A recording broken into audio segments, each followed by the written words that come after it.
This episode of 86 That is brought to you by Nanami Sushi Bar and Grill. If you're looking for the freshest sushi and authentic Japanese flavors just up the road in Austin, Nanami is a spot for you. From classic rolls to chef specials, it's perfect for a night out, a date night, or just treating yourself. They're family owned, passionate about quality, and we're proud to have them supporting the show. The next time you're craving sushi, head to Nanami Sushi Bar and Grill. You can check out their menu at nanamisushi.com and tell them 86 That sent you. Once again, thank you to Nanami Sushi Bar and Grill for sponsoring this episode.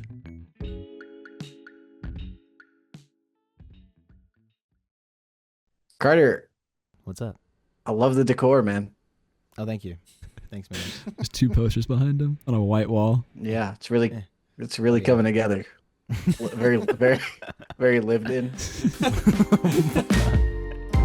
Welcome to the 86 That podcast, where 5 college filmmakers sit down with a special guest each episode. Directors, writers, producers, actors, and other creatives shaping the industry to talk movies, the creative process, and the ups and downs of making the work. Follow us on Instagram at 86 That podcast for episode highlights, exclusive bonus clips, and even chances to ask questions to future guests. We appreciate you tuning in, and we hope you enjoy.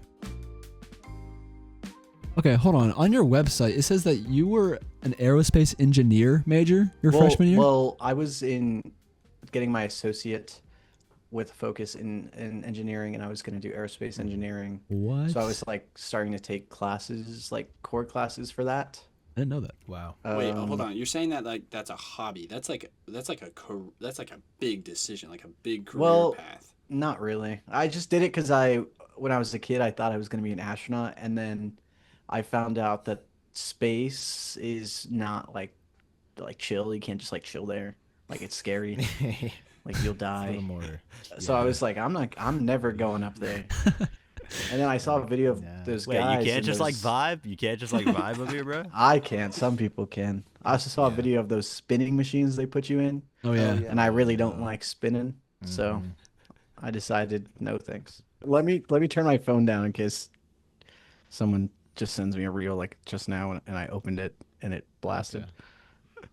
You're on your phone while we're interviewing you for our podcast? Bro's not getting enough stimulation. All right, wait 1 second. Let me share my screen for some Subway Surfers real quick. That'd be cool. Well, sometimes I'm hanging out, and I'm like, this would be a lot better if I was on my phone. Well, thank you. We're glad that we could be one of those things for you. Yeah, of course. Today's guest is a director, editor, writer, and Texas State alum. We all know him very well. His name is Jacob Marquez. Jacob. Hello. I'm waving.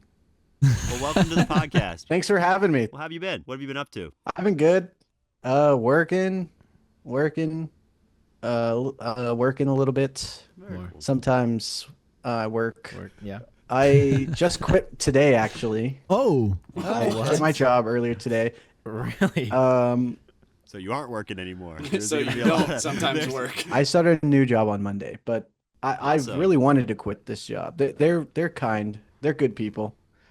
At where I was just working, I was working as an art installer.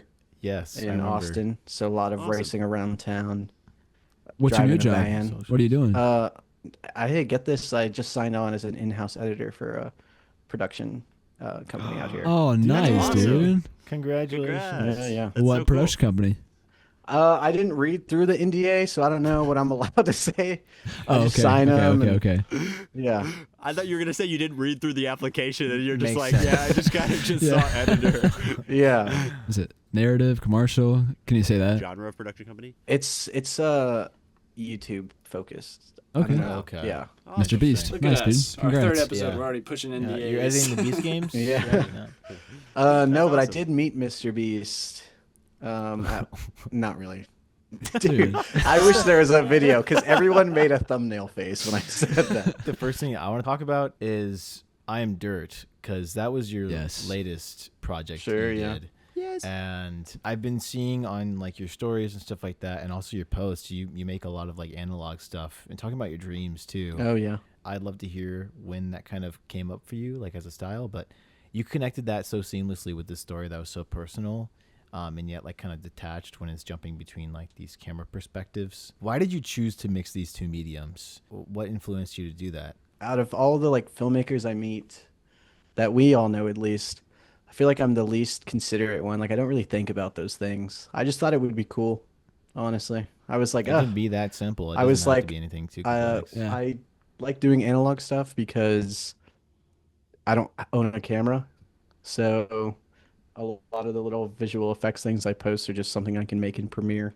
Yeah. And then it looks really boring if it's just a normal video. So I just put it onto tapes and Well- then I re-record it onto my computer. That way it looks more interesting. Hmm. So Yeah. we just bought a VHS camera to use it for that one because I like TV. I really like old public access television. Yeah. And I was like, I guess when I wrote the script, it was just a monologue. There was none of the like beginning TV show stuff, Uh-huh. and that's not really interesting, right? Well, I I don't mean, want to watch that. I feel like when I watched it, it was like it felt very raw and like an authentic. Yeah. And it was Well, very that's good. very apparent that you were like exploring like themes of guilt or grief. And was there like a specific moment or like experience that like sparked the idea for it or that monologue? Like what you just sat down one day and just like, yeah, I'm gonna write this. I got into a fight with somebody actually, like an argument with my friend. I don't even remember what about, but it wasn't fun. I was like, man, that was awful. Do you ever get into a fight with somebody and you're like, oh, that was awful? Especially You know? when they're close. Like to Right, you. yeah. Hmm. So I get worried that like maybe just about the fact that our decisions like have impact on people, which is very like 10th grade thought, like, oh my God, everything I do like affects the world around me. But I definitely over intellectualize possibly every single one of my actions to the point where I'm like, okay, if I like do this, then what is everyone gonna think? And it's like going to the store or something like that. That's been pretty ongoing since I was young, so I guess that's really what I Am Dirt's about.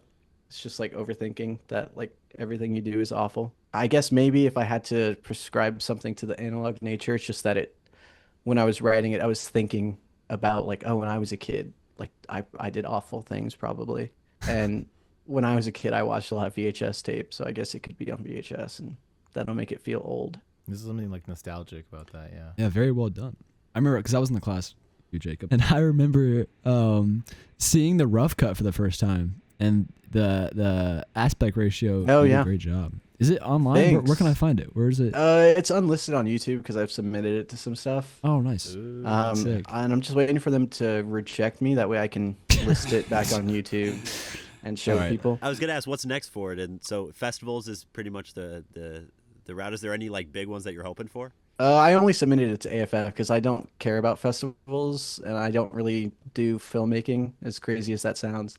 I make a film whenever I get bored of like whatever I'm editing. So not that I was bored, but I've been editing a documentary for about a year now, maybe, or less than a year. I have no Is idea. this yours or was it a hired job? No, this is it's a job, Awesome. Okay. and it's like it's cool, but sometimes you just want to edit something else. So that's why I decided to do Capstone. It was just because I wanted something else to edit for a little bit as like a break.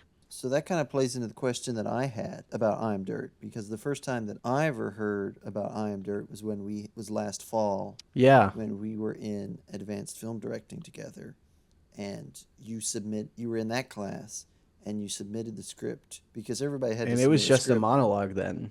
It was two monologues actually. Was it like originally like the first draft you submitted? It was just the Yeah. monologue. Okay. And then he was like, that you need to like put something else. Oh, okay, yeah. So I because just, like- I do remember. I remembered it being fairly developed by the middle of that semester. Yeah. Well, that was I didn't really change it after that. I Okay. wrote the monologue. The first one is the I'm Dirt monologue about crushing worms. And then it's was a short I actually posted it on my Instagram just recently. It's a short like list of parts of a house, like an old decaying house that I found. And it was just those two and I was like, "Yeah, Kenya, there's going to be a third thing. I just don't know what it is." He was like, "Yeah, well you need to like put more in this than just like a monologue. You need to like write something with a story." So then I just picked the dirt story and wrote around that.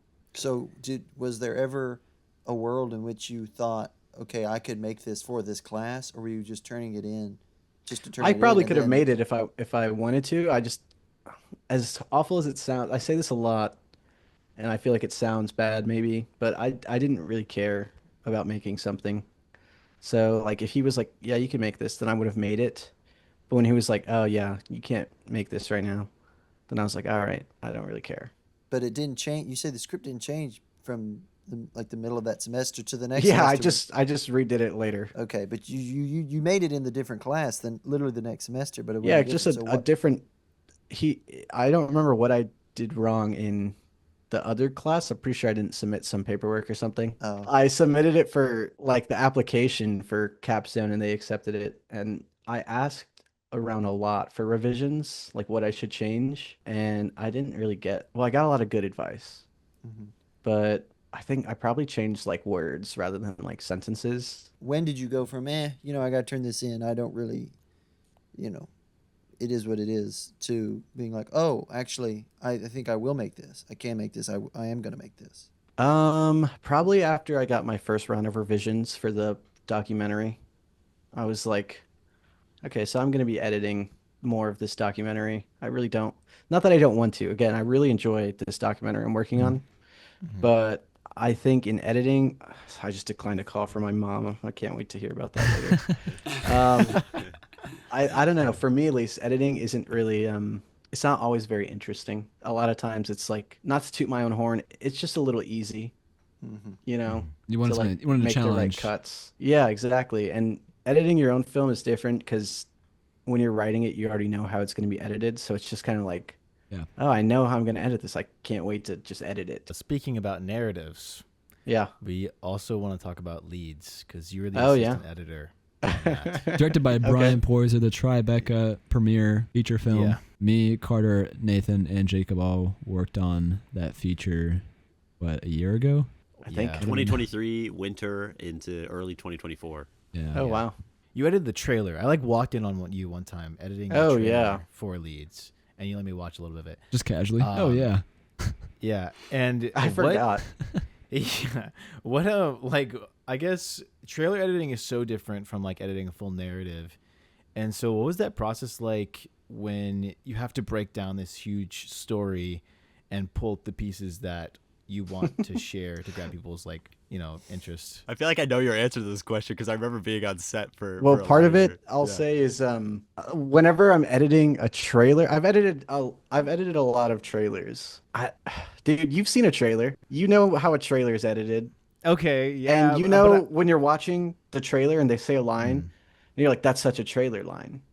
Like that's that line is Is in the that what movie it for a was? trailer. You're looking When for you those trailer beats. Yeah, you're when you watch through the movie, you're just like, oh yeah, that goes in a trailer. Yeah. Like I don't know how to explain these things more than It it's comes almost naturally to intuitive. you because you're just so good. I was gonna say, well, a lot of it we filmed as you were making the trailer. So like Yeah. you get the dailies, and then you would just add those bits to the trailer. Yeah. I remember like the first day, you're like, oh yeah, I already got a sizzle, reel Yeah. going, and we just filmed like 4 You weren't even shots. scrubbing footage. like- you were just like there, and yeah. you're like, "Hey, that's Yeah, that so guy just said that." that helps a and that's lot, good. like knowing, literally watching them deliver it, and it's like, okay, so Yeah. that's gonna go in the trailer. And then I did like the rough, then Brian cleaned it, and then he sent it back to me to like change and add music, and to like clean up the audio and switch out all the raw footage for the colored footage.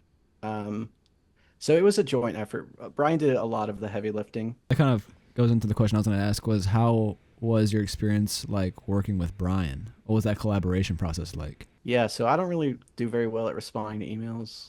It was fun. It was fun. He's chill. I think I hung out with him a little too much. I started giggling like him at one point. Like How did you get that job? I was in a screenwriting class, I think, and then leads. I think Taylor reached out for doing the assistant editing, media management, and I was just already doing it. So Brian just like emailed me and was like, "I need help." That's generally how you get jobs, I guess. Is someone just emails you and is like, "Want to work?" You went to Tribeca, right? I'm sorry, I forgot. Yeah, I Yes, was. you I were was there. in New Yes. York. Yeah, That was a Yeah. that was a blur that weekend. it was awful. It was Awful awful. city. Yeah, it's kind of loud. New York. I don't know if anyone here has been to New York. I'm going to New York in like Don't. 2 There's months. no need. Weren't you gonna move there at No. one point? I thought you told me you were gonna move. Yeah, there. no, yeah, I am. Oh, you still are. Okay. But he's not gonna enjoy it. I probably am. Yeah. He's trying to have the place to himself. Guys, don't go to New York. It's awful. No, I did almost despise it. I actually wanted a piece of advice because you've obviously with Leeds and then the documentary that you've been working on, you've edited really long projects. And for me, I just edited my long project, which is a measly 20 minutes. That's my longest project. And just in the difference between, a 15-minute project and a 20-minute project, it felt like the amount of organization I needed was like exponentially more. And it feels like you must have a really clean and organized like way to do your edits. No. So I'm curious if you have any advice for like filmmakers who are starting to do longer projects. Why is everybody laughing? Because he's laughing. I've never organized a project file. All right. Unless I had to hand it off to somebody else, and even then, it usually comes with an apology for how unorganized it is. You start making like sci-fi thrillers and horrors, and your first short actually is pretty funny. It's like a horror all the way up to the end. Oh And yeah. It's like a PSA for like bathroom etiquette. It's Yeah, great. yeah. I would, dude. I went to the bathroom and it was just gross. Like I do it probably like every day, maybe. Like I try to do it often, as much as I can. Oh, really? And it's gross. You guys ever been in the bathroom? Genuinely, it's disgusting. And I think Enlighten me. I think one, I was in a bathroom earlier. I was emptying my bladder, and so was a gentleman to my left. So I was emptying my bladder. There was a gentleman my starboard side, and I just have to say, starboard is your right. okay, he was Port on is my left. he was on But my close my enough. I port. continue the story. Sorry. I think it was Um, boat etiquette. Okay. Sorry. He was And- incorporating our boat audience. yeah. Yeah. I think the little plastic things they put in the urinal they peeve me off. I hate the sound that it makes when someone is peeing on it. It really upsets me. It makes me itchy, like in places I can't reach. That inspired a horror short film. And well, I'm not even done. That was an aside. Oh, okay. I hate that. Wait, the What are you other talking thing about? isn't an aside. The You hatred. emptying your bladder. No, that was an aside That within was an main aside. topic. Okay, I'm back. Yeah, so the guy next to me, he's like hitting the plastic, it's crackling, it's popping. And I'm like, and the worst part about peeing as a man is where do you look? I'm like looking down, like, yep, still peeing. And then I look up because I'm like, well, how's the wall look? I guess. I don't know. There's not really much behind the craft. It's like, it's a very low learning curve. It's a low skill cap. Yeah, it's a very low skill cap. So he finishes. These are one of the bathrooms that auto flushes, which I also have another issue with because Yeah, I'm not done here.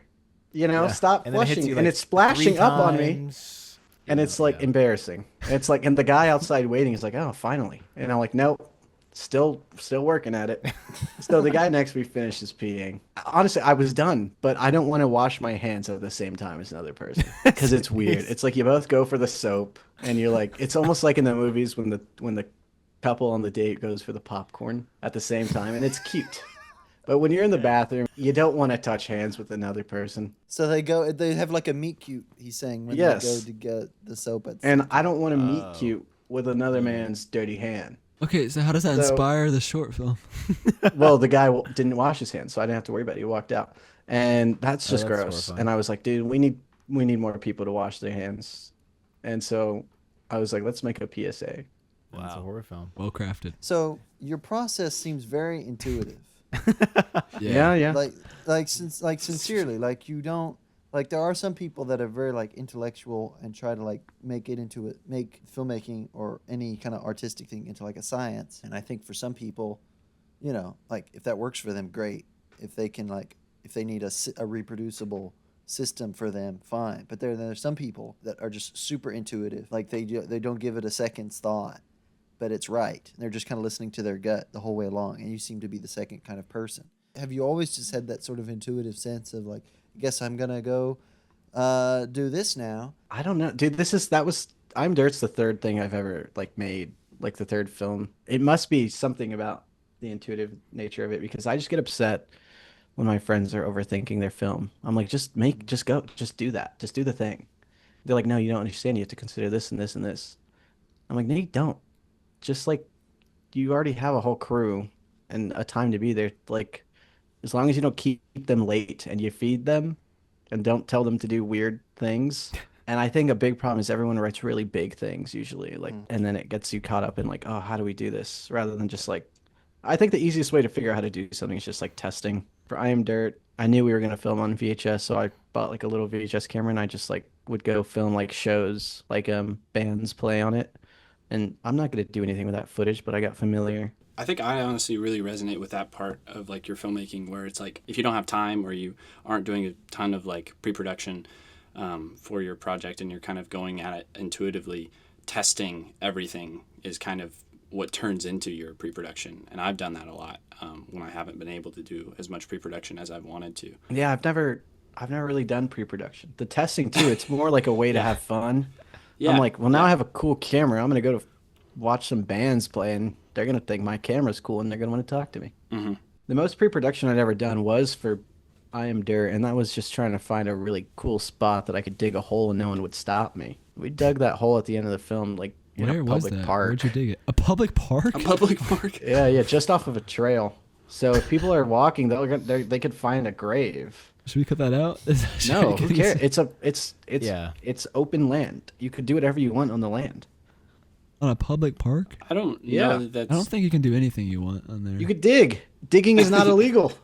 You can't murder. Don't look it on- up. Don't look it up. Looking up right now. There it is. You cannot dig a hole in a public. I don't care. No, you cannot. I did it. I did What it. does And there's AI a know statute about of that? limitations. We'll cut it AI. out. We'll cut it out. It's all right. You think how No, true keep AI it in. Keep it in. I dug a hole in a public park in San Marcos, Texas, for my film, and Surely the statute of limitations has run. and out then I by now. buried someone in it, Okay. and I filmed it. I filmed the burial. So you start your new job on Monday? Hey, Werner Herzog says to break the law, He does say that, and so does Woody Allen.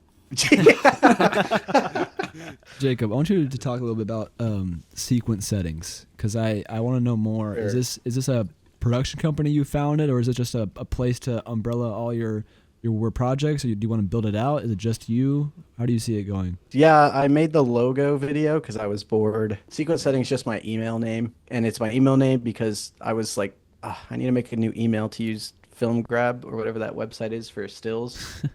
And I was working on a project, and I had my settings open, and the setting, it was the sequence settings. So Premiere I just, Every Premiere yeah, I just had a project. Premiere project open. So I just put sequence settings. So, would you consider it a production company, or is it just like your portfolio name? Yeah, I guess it's a portfolio name. I don't really Okay. make enough things to have a production company. I would disagree, but okay. Well, I see like you make a ton. Yeah. But I see what you mean by like it not exactly all falling under the same category. Like it might be all different and stuff. Like someone brought up the fact that you were thinking about making a video game or something like that. Or Oh you just, yeah, like- I coded for a little bit. That's another byproduct of not owning a camera, but always wanting to like make things. yeah. Like most of the things I make is like video, like art, like digital things, like Yeah, that are you just make, in like, Premiere, Animations. Yeah. And stuff like that. like animations, drawings, things. Just because I don't have a camera. A lot of times I'll post like a poster for like a movie idea I have. And people are like, "Oh, this looks so cool. When is this coming out?" And I'm like, "It's not a real thing. It's just like I had an idea for a script, and I'm not gonna write the script, and I'm not gonna make the movie. Yeah. So here's a poster, and here's a teaser trailer." You've made entire trailers and Yeah. it's just like they just exist and they don't. Is that like Um, Run? Is that like Run? Yeah, they like Run. and like Door. I saw the thing for Door. Oh, Door, that poster. Yeah. What was the one for that There's house? Floors Have Teeth. The house one, Yeah. like it's just the decrepit like house in the woods. Yeah. So that caption was the second story from the original like I Am Dirt script, Oh, really? and it was I just never gonna be knew a that. bunch of stills from that house. But if someone's interested in watching all this, where can they find it? On my website, I think it's It'll be in the description of the okay. episode. Cool. Yeah. Yeah, we'll put it there. Yeah, I have a bunch of stuff on there on the website. I have things I've like directed, things I've edited, and then I have a section called like weird things, or like experimental things. Mhm. I have just a bunch of stuff there. Like one of the script ideas I had is with I don't know if you guys know Jordan Jarvis. He graduated Yeah. a while Yes. back. We were trying to come up with show ideas. He has a really good show idea we've tried to work out a couple times. We're just unsure of the structure. And then I had a show idea about an old arcade game called Polybius. It's like an old arcade myth about like a CIA MK Ultra arcade machine. And so I was outlining a script for a like take on that where it's like early 2000s and they've done a new like port for like a PlayStation or like a GameCube. Sort of like Barry-esque, a little bit of Barry, a little bit of like X-Files, like just weird, strange, dry mystery. So I started making like an ARG about Polybius and I like modeled a load screen and like a save menu and I had to learn like Blender and 3D modeling for that. And I just design all the screens, like intro, title card, and it's all just stuff I'm messing around with because I'm like, okay, I have an idea for a script and a thing. Don't want to develop it, but the world is cool, so I'll just like put myself in the world and make something from that. I have a couple videos on my Instagram about converting memories into color, where like you can plug into a machine and it'll turn your memory into like a hex code. Yes. Anytime. I was just watching those videos. Those are sick. Please make Yeah. that something. Well, it's just a weird thought I had where it's like, okay, your brain has like storage space when you remember something. Yeah. You don't actually remember it. You're like recreating the memory. Is that just like stock footage? What are you using? And how are you making Oh, this? I just design all that in Photoshop.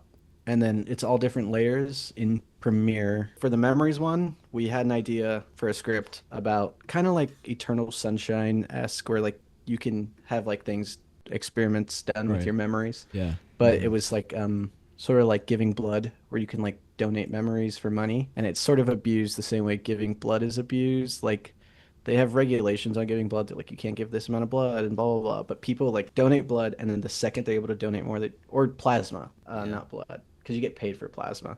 The second you can give more plasma, they're back because they need the money. So we did something with memories where it's like, okay, the second like you could sell your memories and like if it's a really happy memory or a really like important memory, you'll get paid more for it. And if it's like a core memory that like affects other memories, you won't be able to do it for a while. And we were telling a story about someone whose mother had donated a lot of his childhood memories and he was like older now and she didn't really remember him and he's like trying to connect with her.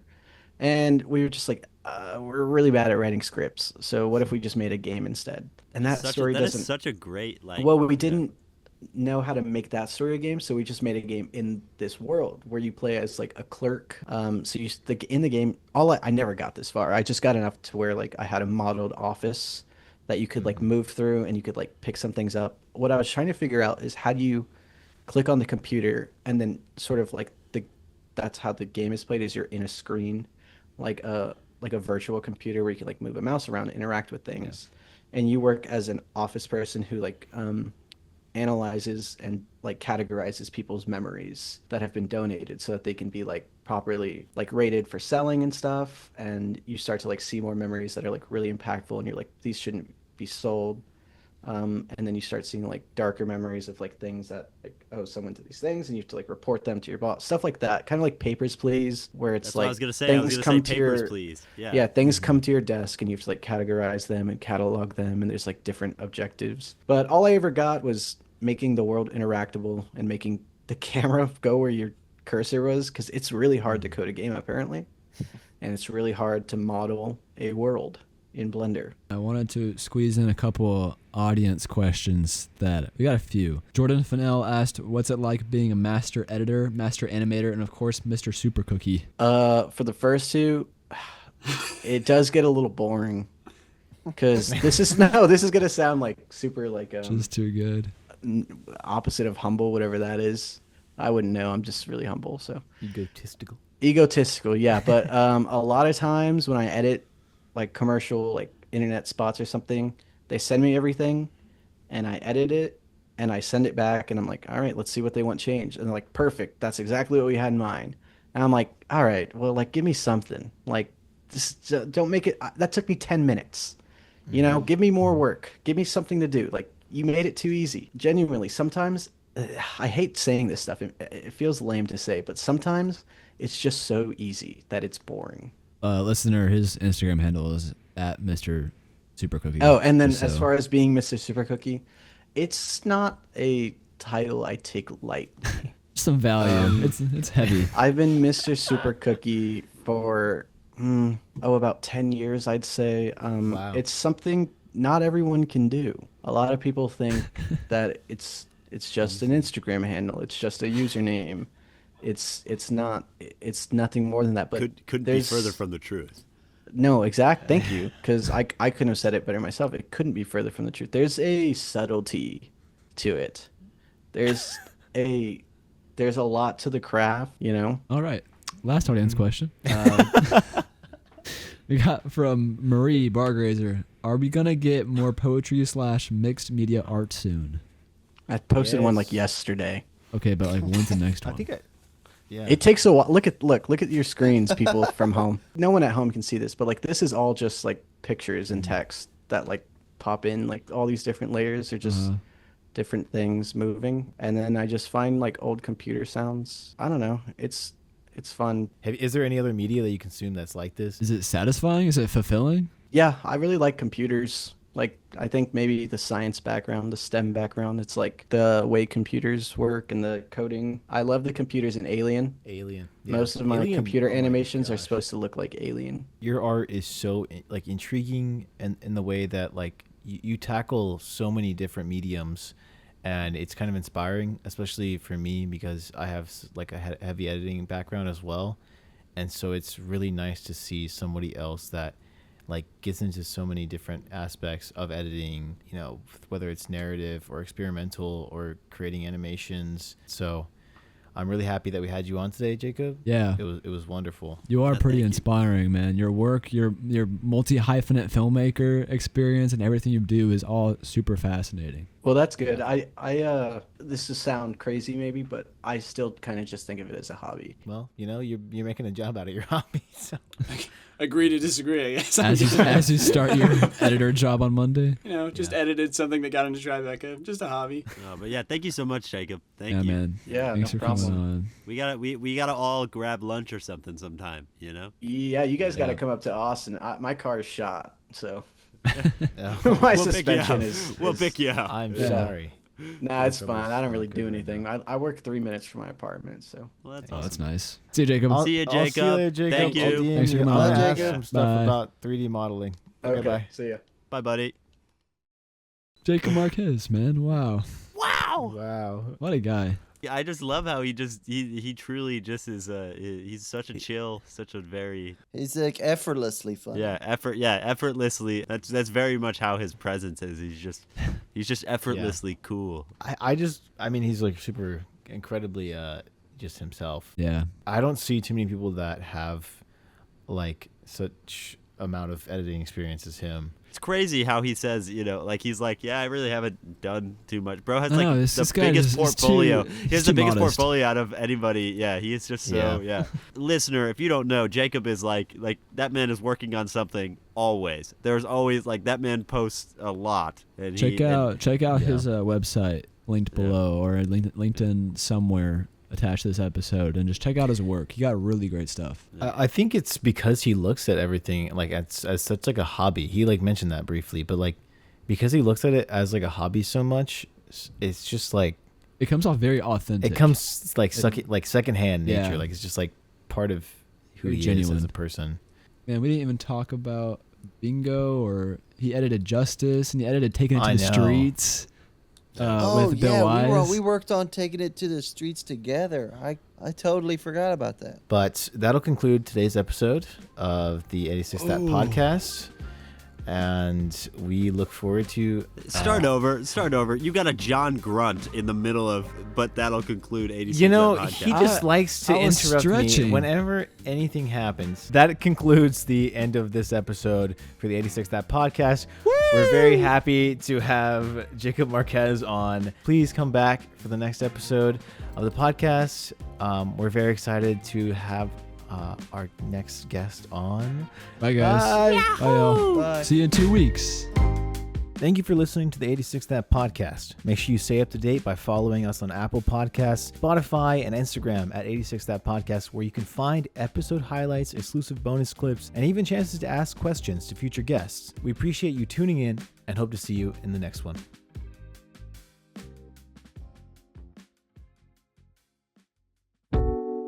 This episode of 86 That is brought to you by Nanami Sushi Bar and Grill. If you're looking for the freshest sushi and authentic Japanese flavors just up the road in Austin, Nanami is a spot for you. From classic rolls to chef specials, it's perfect for a night out, date night, or just treating yourself. They're family owned, passionate about quality, and we're proud to have them supporting the show. So, next time you're craving sushi, head to Nanami Sushi Bar and Grill. Check out their menu at nanamisushi.com and tell them that 86 That sent you. Once again, thank you to Nanami Sushi Bar and Grill for sponsoring this episode.